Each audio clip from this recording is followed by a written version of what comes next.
ಆಯ್ತು ಬಿಡಿ ಸರ್, ನೀವ್ ಇಷ್ಟು ವರ್ಷ ಇದ್ರು ನೋಡಿ, ನಾನು ಒಂದು ನಿಮಿಷಕ್ಕೆ ಬಂದಿನಿ ಆನೆ ಮಾತಾಡ್ಬಿಡ್ತು.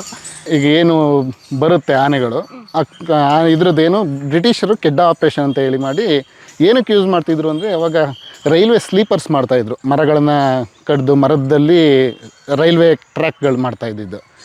ಆ ಟ್ರ್ಯಾಕ್ಗಳಿಗೆ ಏನು ಮರಗಳು ಯೂಸ್ ಮಾಡ್ತಾಯಿದ್ರಲ್ಲ, ಕಾಡಿಂದ ಮರ ಕಡ್ದು ಅದನ್ನು ತಗೊಂಡೋಗಿ ಎಳ್ಕೊಂಡೋಗಿ ಹಾಕ್ಲಿಕ್ಕೆಲ್ಲ ಅವಾಗೆಲ್ಲ ಕ್ರೇನ್ ಸಿಸ್ಟಮ್ ಇರಲಿಲ್ಲ. ಸೊ ಆನೆನೇ ಉಪಯೋಗಿಸ್ತಾ ಇದ್ರು. ಸೊ ಆ ಟೈಮಿಂದನೂ ಈ ಕ್ಯಾಂಪ್ ಇದೆ. ಅವಾಗಿಂದ ಹಾಗಾದ್ರೆ ನಮ್ಮ ಬ್ರಿಟಿಷರು ಬರೋದಕ್ಕಿಂತ ಮುಂಚೆ ಅಂತ ಹೇಳಿ ರಾಜರು ಮಹಾರಾಜರ ಕಾಲದಲ್ಲಿ ಆನೆ ದಳ ಇತ್ತಲ್ಲ, ಗಜದಳ. ಹೌದು, ಆನೆ ದಳಗಳೆಲ್ಲ ಇತ್ತು, ಅವಾಗೆಲ್ಲ ಇತ್ತು. ಅಂದ್ರೆ ಈಗ ಕ್ಯಾಂಪ್ ಅಂತ ಹೇಳಿ ಹೀಗೆ ಒಂದು ಕ್ಯಾಂಪ್ ಅಂತ ಮಾಡಿ ಅದನ್ನ ಸಾಕಾನೆ ಅಂತ ಹೇಳಿ ಮಾಡ್ಕೊಂಡು ಸ್ಟಾರ್ಟ್ ಮಾಡಿದ್ದು ಬ್ರಿಟಿಷರ ಕಾಲದಿಂದನೂ ಇದೆ. ಆದ್ರೆ ಈ ಕ್ಯಾಂಪ್ ಗೌರ್ಮೆಂಟ್ ಪ್ರಕಾರ ನೋಟಿಫಿಕೇಶನ್ ಆಗಿ ಎಲ್ಲ ಆಗಿದ್ದು 1952ರಲ್ಲಿ ಆಗಿದ್ದು. 53ರಿಂದ ಶುರು ಆಗಿದೆ. ಫಸ್ಟ್ ಲೋಕಸಭಾ ಚುನಾವಣೆ ಆಯ್ತಲ್ಲ 1952, ಅವಾಗಿಂದ ಸ್ಟಾರ್ಟ್ ಆಗಿದೆ. ಅವಾಗಿಂದ ಸ್ಟಾರ್ಟ್ ಆಗಿ ಅವಾಗಿಂದ ನಡ್ಕೊಂಡ್ ಬರ್ತಾ ಇದೆ. ಆರಂಭದಲ್ಲಿ ಎಷ್ಟು ಆನೆಗಳು ಇಲ್ಲಿದ್ದು? ಆರಂಭದಲ್ಲಿ ಹತ್ತತ್ರ 28ರಿಂದ 30 ಆನೆಗಳೇನೋ ಇತ್ತು ಅಂತ. ಸೊ ಅವಾಗಿಂದನೂ 30-35 ಒಂದು ಸರಿ 60 ಆನೆಗಳ ತನಕನೂ ಇತ್ತು ಅಂತ ಹೇಳ್ತಾರೆ. ಬಟ್ ನಮಗೂ ಗೊತ್ತಿಲ್ಲ. ಇಲ್ಲಿ ತುಂಬ ಹಳುಬ್ರೆಲ್ಲ ಇದ್ದಾರೆ. ಈ ಊರ ಹೆಸರು ಸಕ್ಕರೆ ಬೈಲು ಅಂತ ಹೇಳಿ.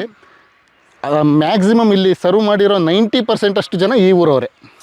ಸೊ ಇದೇ ಊರವರು ಆನೆ ಹಿಡಿಯೋದು, ಪಳಗಿಸೋದು, ಮಾಡೋದು ಎಲ್ಲ ಥರದ್ದು. ಮತ್ತು ಆಲ್ಮೋಸ್ಟ್ ನಮ್ಮ ಕರ್ನಾಟಕದಲ್ಲಿರೋ ಎಲ್ಲ ಮಠಗಳು ಮತ್ತು ದೇವಸ್ಥಾನಗಳಲ್ಲಿ ಏನೇನು ಆನೆಗಳಿದೆ, ಆ ಆನೆಗಳನ್ನ ನೋಡ್ತಾ ಇರೋರು, ಸಾಕ್ತಾ ಇರೋರು, ಎಲ್ಲ ಮಾಡ್ತಿರೋರು ಈ ಊರವರೇ. ಅದರದೆಲ್ಲ ಕೇರ್ ಟೇಕರ್ಸ್ ಇರೋದು.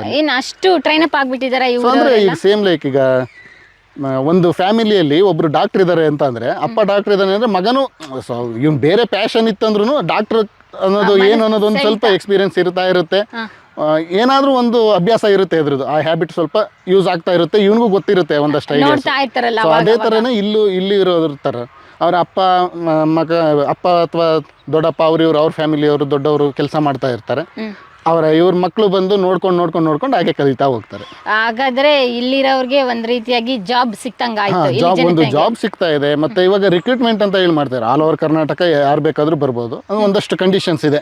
ಏನೇನು ರಿಕ್ರೂಟ್ಮೆಂಟ್ ಆಗ್ಲಿಕ್ಕೆ ಏನೇನು ಕಂಡೀಷನ್ಸ್ ಇದೆ, ಆ ಕಂಡೀಷನ್ಸ್ ಯಾರು ಫುಲ್ಫಿಲ್ ಮಾಡ್ತಾರೆ ಅವ್ರು ಬಂದು ಕೆಲಸ ಮಾಡ್ಬೋದು, ತೊಂದರೆ ಇಲ್ಲ. ನಮ್ ಜೊತೆ ಇವಾಗ ಆನೆ ಇಲ್ಲ ಅಲ್ವಾ, ಅಲ್ಲಿ ಆನೆ ಇದೆ. ಅದ್ರ ನಮ್ಮ ಪಕ್ಕನೇ 2 ಆನೆ ಇದೆ, ತೋರಿಸ್ತೀನಿ ಸರ್. ನಿಮ್ ಕೈ ಕೊಡಿ. ಇಲ್ಲಿ ನೋಡಿ, ನಾಗರಾಜ್ ಸರ್ ಕೈಯಲ್ಲಿ 2 ಆನೆ 3 ಒಂದು ಮೇ ಬಿ ನನಗೆ ಫ್ಯಾಮಿಲಿ ಆನೆ ಅನ್ಸುತ್ತೆ. ಇದು ಯಾವ ಹಾಕಿಸ್ಕೊಂಡಿದ್ದು ಸರ್? ಏನಿದು? ಇದು ನನ್ನ ಮದುವೆ ಡೇಟ್ ಮೇಡಮ್. ಹೇಗೆ ಸರ್? ರೋಮನ್ ಅಂಕಿಲ್ ಇದೆ.